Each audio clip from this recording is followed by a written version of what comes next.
Assalomu alaykum, hurmatli obunachilar, hurmatli ayollar. Bugun sizlarni yana bitta dolzarb masala to'g'risida gaplashamiz. Agar sizda oxirgi paytda hayz buzilishi, asabiylashish, vazn oshishi kuzatilayotgan bo'lsa, buni sababi katta ehtimol bilan gormonal disbalans bo'lishi mumkin. Umuman olganda 30 yoshdan keyin ayollarda gormonal o'zgarishlar boshlanadi. Estrogenlarni, progesteronlarni, kortizol, insulinlarni balansi o'zgargani hisobiga hamma boshqa o'zgarishlar boshlanadi. Bugun sizlar bilan bu belgilarni qaysi biri xavfli, qaysi birida shifokorga borish kerak va qanaqa qilib bu yechimlarni yechish to'g'risida gaplashamiz. Agar birinchi bo'lib eng ko'p uchraydigan belgilarni ko'rib chiqadigan bo'lsak, bu tana vazni oshishi, asabiylashish va eng muhimi hayz siklini buzilishi. Undan tashqari uyquchanlik, erinchoqlik, energiyam pasayib ketishi, sochlar to'kilishi va hayotga qiziqish kamayishi. Bu belgilar oddiy charchoq emas, bu gormonal disbalans to'g'risida signal. Ana endi asosiy sabablarga keladigan bo'lsam, birinchi navbatda bu gormonal fonni tekshirish kerak. Har bitta ayol o'z hayotida albatta o'zining sog'ligiga ahamiyat berish kerak. Birinchi navbatda hayz sikliga ahamiyat berib, vaqtida yozib yurish kerak. Qachon bo'lyapti, necha kundan bo'lyapti va nima sabablar bilan vaqti kech qolyapti. Nimaga bu kerak? Chunki bundan sizni gormonal foningiz juda ham bog'liq. Estrogenlarni, progesteronlarni normada ishlashi va bu sizni umumiy ahvolingizga ta'sir ko'rsatadi. Men bugun sizlarga bo'lishmoqchi bo'lgan narsam bu ayollarda ayniqsa 2-3 farzand tug'gandan keyin vaznning ko'payishi. Undan tashqari bundan kelib chiqadigan holatda depressiyaga keltiruvchi vaziyat. Ko'pincha ayollar o'ziga ishonchi kamayib ketadi. Men bo'ldi, uchta tug'dim, endi chiroyli bo'la olmayman, o'zim qayta tikla olmayman deb tushkunlikka tushib qolishadi va hayot qorong'u ko'rinib, boshqa hech narsaga ishga qo'l urgisi kelmaydi. Bu undan yana kuchaytirib, sizlarda energiyani pasaytiradi. Va ko'rsangiz, boshqalar atrofda hamma narsani ulguryapti, ham ishini, ham farzandini. Nimaga menda shu narsa bo'lmayapti? O'zingizga savol tug'iladi. Buni asosiy sababi bizda o'sha gormonal disbalans, uyquni vaqtida bo'lmagani, diyetaga rioya qilmagani o'zi va eng asosiysi bizning psixologik statusimiz. Meni tavsiyam har doim mana shu balansni ushlab turish kerak.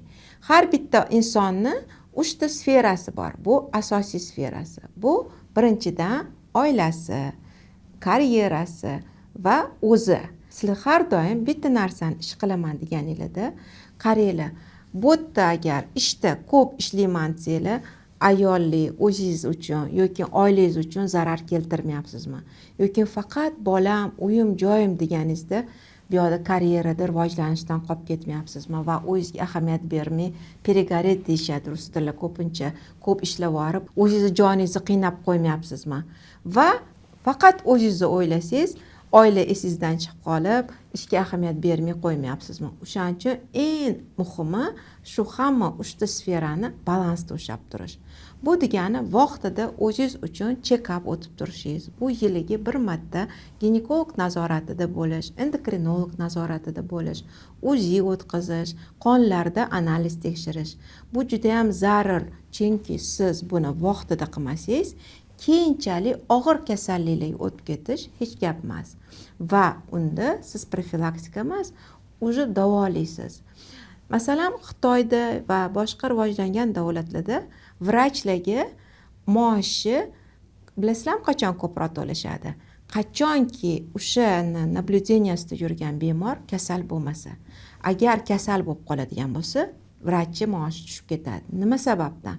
Chunki qanchalik o'sha vrach ularni nablюдать qilib kasalligiga yo'l qo'ymasa, shunchalik uni qadriyati oshib boradi va maoshi oshib boradi.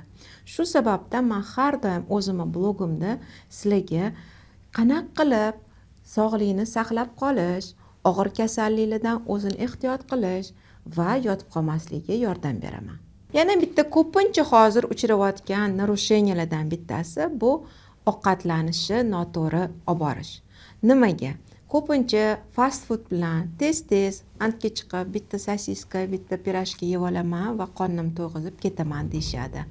Vaqtni o'ziga ayashadi. Ammo lekin siz o'zingizdan vaqt qizg'anib, o'zingizga investitsiya qilmasangiz, keyinchalik o'zingizga zarar ko'proq bo'ladi. Birinchi sababdan ratsionga ahamiyat berishingiz kerak. Yeyotgan mahsulotlaringizga, bozor qilayotganingizda birinchi bo'lib spiska qilib olish kerak. Nimaga bu zarur? Ayniqsa spisk qilib olganingizda siz bilasiz, qancha ko'kat olishingiz kerak, qancha oqsilli produkt olishingiz kerak va hokazo. Nimaga? Qorin ochlikda magazinga borish kerak emas. Nimaga desangiz, qorningiz ochgan paytda siz hamma narsani, ayniqsa shirinliklarni va tez iste'mol qilinadigan uglevodlarni ko'p olib qo'yasiz. Shu sababdan meni birinchi tavsiyam magazinga har doim qorin to'q, kech payt xotirjam borish kerak. Ikkinchi sabab, ko'pchilik ayollar to'g'ri ovqatlanishni umuman bilishmaydi. Ko'k sabzavotlar qo'shishmaydi, kletchatka qo'shishmaydi. Men sizlarga ko'pincha aytganimdek, Garvard tarelkasi bekor ishlab chiqarilmagan. Unda 50% dan ko'pi ko'katli bo'lishi kerak, kletchatka bo'lishi kerak. Bu bizning organizmda hamma shlaklarni, yog'larni eritib olib chiqishga yordam beradi. Va albatta oqsil bo'lishi kerak. Oqsil bu bizning mushaklarimizga quvvat beradi va bemalol energiya ishlab chiqarishga yo'l ochib beradi. Va shunda ham uglevodlarni ham esdan chiqarish kerak emas. Faqat uglevodlarni lehko usvoyaемый emas, uzoq parchalanadigan uglevodlarni ishlatish kerak. Bu bizda ko'pincha zernistый produktlar bo'lishi mumkin. Agar sizlarda har doim voy qatdan shuncha salat olamiz, qanchadan qaysi vaqt shuncha salat qilamiz desangiz, bunga zaminitellar bor, glukomonan sostavli preparatlar bor. Ularni bemalol ishlatsanglar bo'ladi. Ularning afzalligi ikkita kichkina kapsulaning ichida kletchatka 200 baravariga kattalashib, желудокda to'qlik hissini beradi va uni ichib undan keyin ovqatlansangiz, juda ham yeyotgan ovqatingiz miqdori kamayib boradi. Yana bitta masala men sizga aytmoqchiman, bu ayollarning eri bilan hayot turmushi. Bunga juda ham ahamiyat berish kerak. Ko'pchilik ayollar shu narsani o'zidan uzoq tutadi va eriga ko'pincha "Yo'q, men boshim og'riyapti", boshqa qilib bahonalar topadi. Bu noto'g'ri. Organizm ayol yosharish uchun, o'shaning uchun ham Allohim bizga erkakni chiqargan. Shuning uchun bu narsa suprujskiy dolg degan narsani har doim sizlar o'zingizlar vaqtida vazifalarni bajarib yurishingiz kerak. Bu sizlarda o'sha gormonlarni ayni balansda ushlab turishga yordam beradi. Uchinchisi, ko'pincha biza ko'p narsaga ahamiyat berish boshlaymiz va asabuzani bizish boshlaymiz. Bunga bitta yechim bor. Har bitta bizada kelib chiqadigan emotsiya o'zini vaqti bor. Biz har doim emotsiyadamiz. Qachondir xursandmiz, qachondir jahlimiz chiqadi, qachondir xafamiz. Mana har bitta emotsiya olimlar tasdiqlashi bo'yicha 12 minutdan 15 minutgacha bo'lar ekan. Agar shu payt sizni o'zingizni nimadirdan jahlingiz chiqib, nimadirga tushkunlik bo'lgan bo'lsangiz, jahlingiz chiqqan bo'lsangiz, gnev deymiz rus tilida. Shu holatlarda boshqa narsaga agar o'zingizni chalg'itsangiz, qanaqadir yaxshi bitta rolikmi yoki yaxshi taassurotni eslasangiz, shu holatdan chiqib ketishingiz yordam bo'ladi. Bizada ko'pincha ayollar emotsiya paytida, jahli paytida noto'g'ri ishlar, noto'g'ri qadamlar bosib qo'yishadi va uni asorati uzoq yillarga bizga ta'sir qiladi. Shu sababli meni bitta sizlarga juda ham o'zimdan kelib chiqqan maslahatim, emotsional holatda o'zingiz ushlab turishni o'rganing. Chunki bu oila uchun ham, farzandingiz uchun ham, yaqin atrofdagilaringiz uchun ham juda ham muhim va eng muhimi o'zingizni nerv sistemangizga muhim. Chunki har bitta emotsionalniy всплеск paytida gormonlar, kortizollar miqdori oshib boradi. Kortizol miqdori oshib borgandan keyin sizlarda qon tomirlar torayish boshlaydi.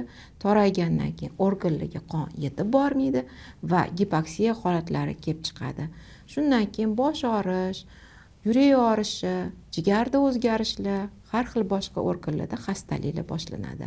Bizning organizm shunchalik aqlliki, uni har bitta o'zgarishi boshqa joyga ta'sir ko'rsatadi.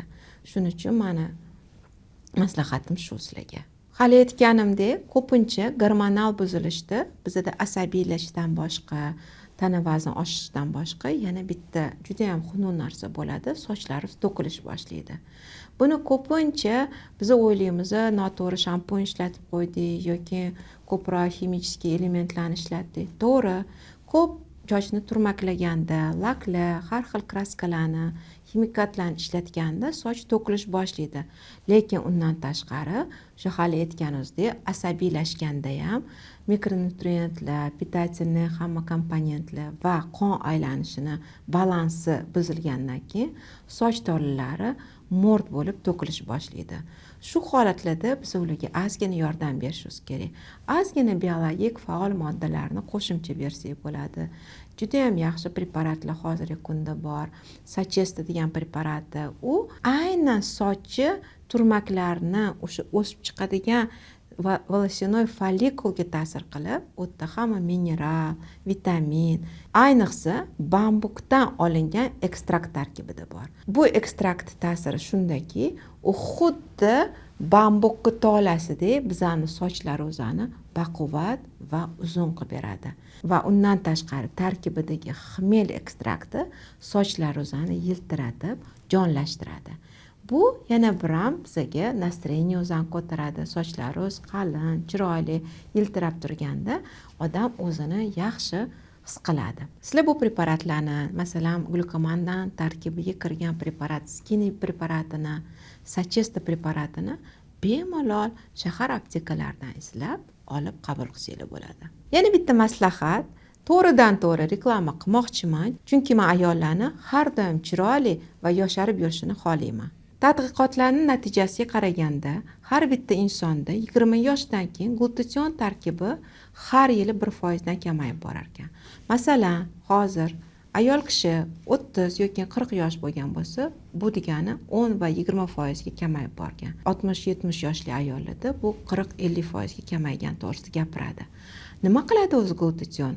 Glutatsion bizani asosiy energiya beradigan zavod.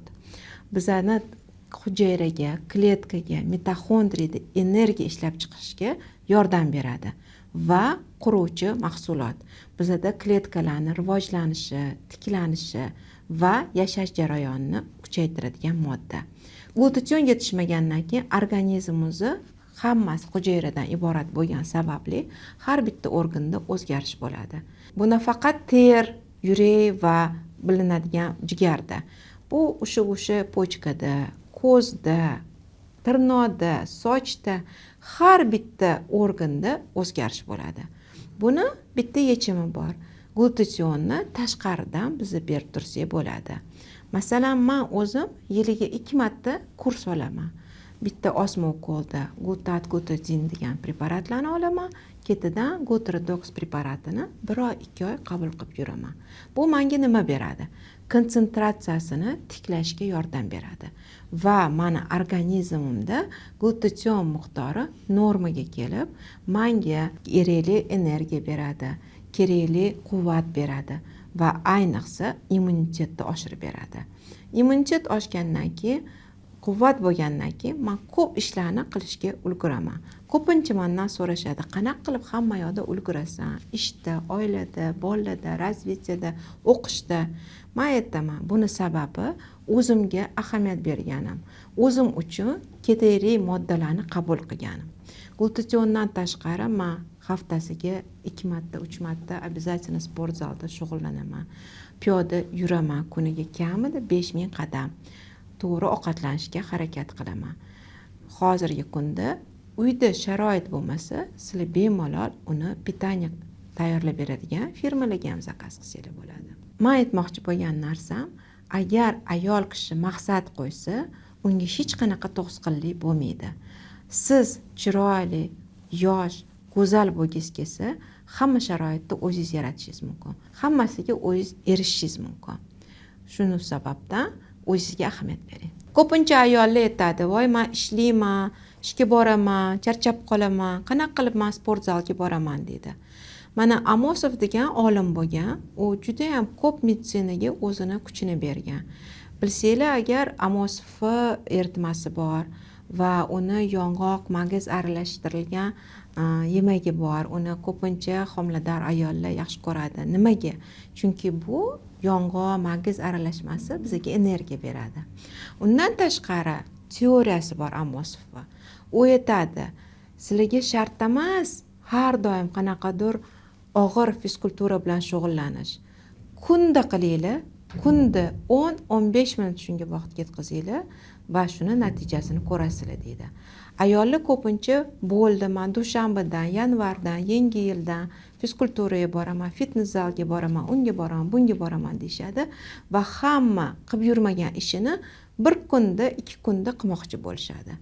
Albatta bundan keyin ularda istashение rivojlanadi va ularda kuch-quvvat qolmaydi va tashlab ketishadi. Qancha o'zingizda ishlatilmagan abonement, kuyib ketgan abonementlar bor. O'zingizga savol beringlar. Buni yechimi bitta. O'zingizlarni disiplinanglar.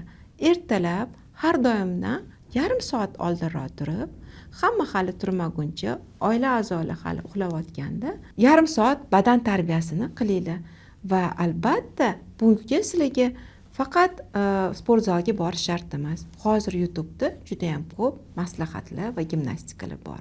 Shular bilan shug'ullansa bo'ladi. Bu kerakli ma'lumotlar to'g'risida men sizlarga qisqacha aytib berdim. Lekin sizlar ko'p batafsil ma'lumotga ega bo'lmoqchi bo'lsanglar, har doim menda kontaktda bo'lmoqchi bo'lsanglar, описаниеda Telegram kanalimizni linkini yuborib qo'yamiz.